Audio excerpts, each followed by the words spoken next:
Ini sering terjadi pada teman-teman yang saling subscribe, tiba-tiba subscribernya keesokan harinya hilang, ya, beberapa subscribernya hilang. Pada akhirnya teman-teman berkesimpulan bahwa rekan yang diajak subscribe tidak amanah. Nah, saya curiga dengan 5 poin ini. 5 poin ini akan kita bahas di video ini, teman-teman, ya. Tolong subscribe, jangan di skip. Assalamualaikum warahmatullahi wabarakatuh. Apa kabar, teman-teman? Halo para YouTuber, saya pun sama ya, saya juga YouTuber pemula. Dengan video ini saya baru punya 3 video. Saya minta tolong bantu subscribe ya Om ya. Ada beberapa topik yang menarik Om sebetulnya tentang subscribe dan kejar jam tayang. Ada beberapa yang curhat di media sosial Facebook ya, di grup-grup subscribe, bahwa mereka itu kehilangan subscriber Om setelah melakukan subscribe. Nah ya, saya di sini sering mengamati hal itu. Jadi kenapa salah satu alasan saya tidak mau subscribe, saya tidak mau dianggap mengunsubscribe ketika saya lawan Om, ayo subscribe. Nah tiba-tiba besok punya Om setelah melakukan itu dengan saya, subscribernya hilang. Nah, pada akhirnya tanda kutip ya, pada suujon semua menganggap nantinya saya tidak amanah, seperti itu. Ya, saya tidak membicarakan semua orang seperti itu ya Om ya. Kita hanya membahas yang berdasarkan postingan-postingan saja, seperti itu. Saya tidak menyebut nama, hanya menyebut masalahnya saja, seperti itu Om. Nah, perlu Om ketahui ya, kalau kita mau melakukan subscribe memang harus rapi Om, harus rapi dan harus membereskan 5 hal ini Om. Yang pertama ya, karena apa? Karena yang saya tahu YouTube itu super canggih, dia itu biasanya akan melihat sebuah perangkat yang digunakan oleh seseorang untuk mensubscribe channel tertentu atau menonton channel tertentu, baik itu historinya, baik itu lokasinya di mana ketika dia menonton dan lain-lain. Nah, agar aman Om, agar aman melakukan hal ini versi saya ya Om ya. Agar aman melakukan hal ini, tentu Om harus memperhatikan hal-hal sebagai berikut. Yang pertama Om, soal identitas perangkat.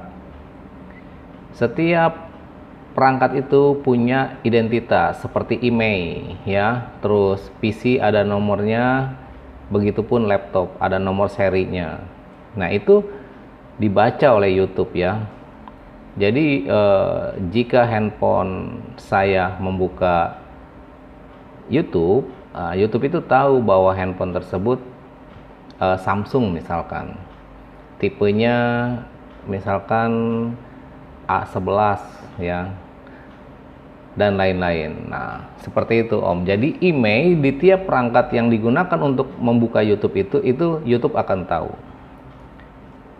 Lalu yang kedua Om, soal jaringan IP address ya. Ketika seseorang sedang membuka YouTube, misalkan menggunakan WiFi, Om punya 10 handphone misalkan ya, melakukan subscribe, ternyata Om menggunakan WiFi.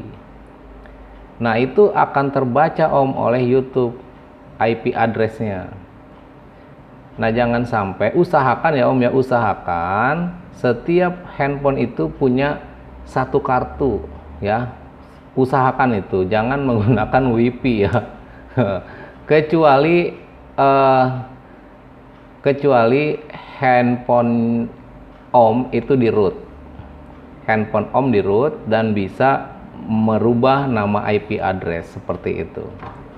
Yang ketiga Om, nah ya, yang pertama tadi email, yang kedua IP address, nah yang ketiga nama perangkat Om. Setiap handphone itu ada jenisnya, ada nama perangkatnya. Misalkan Xiaomi Note 9, Xiaomi S10 misalkan ya, lalu Realme, iPhone dan lain-lain. Nah itu YouTube akan tahu dan membaca hal itu Om.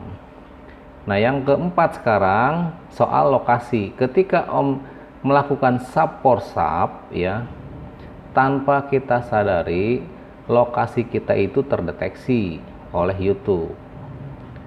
Mungkin buat sebagian orang yang sudah mahir dalam hal ini mengetahui ya soal ini hanya analisa saya yang YouTuber pemula.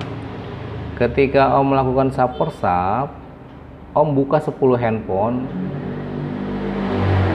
tanpa Om menggunakan pack GPS, maka mustahil Om, lokasi Om itu pasti akan tetap terbaca di satu tempat titik tersebut. Jadi kalau Om mau sub-for-sub sama saya, punya 10 handphone, Om di Jakarta misalkan ya, saya di Tangerang misalkan.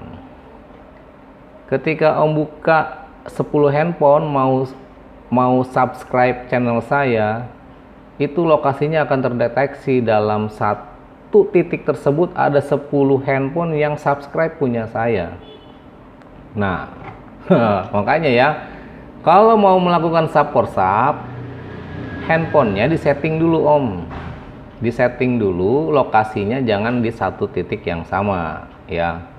Usahakan handphonenya di root. Nah, seperti itu.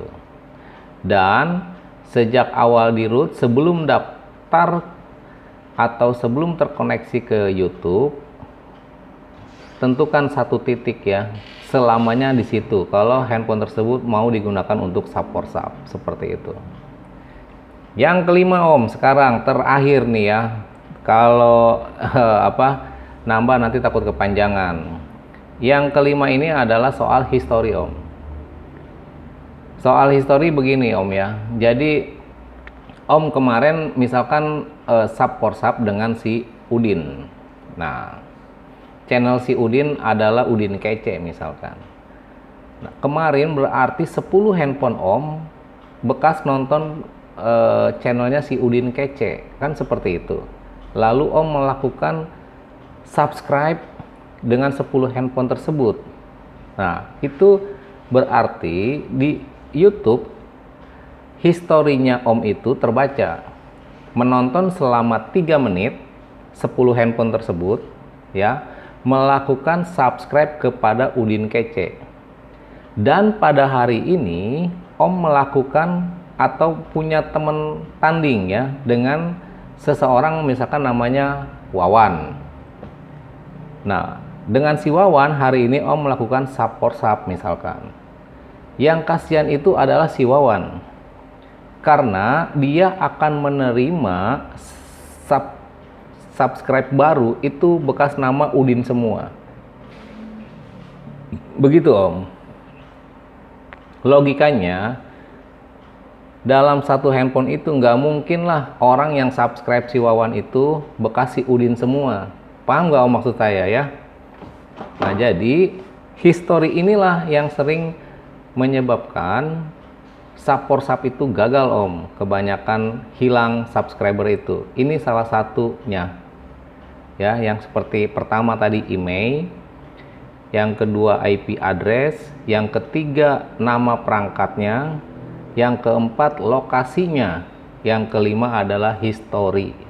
Nah, kalau Om bisa merubah 5 hal ini untuk melakukan sub-for-sub, kemungkinan tingkat keberhasilannya lebih tinggi dibanding tanpa memperhatikan 5 hal ini Om. Seperti itu ya Om ya. Kalau kurang puas kita ngobrol aja di kolom komentar ya, mengingat durasi takut kepanjangan. Saya minta tolong di subscribe, di like, di komen, di share. Assalamualaikum warahmatullahi wabarakatuh.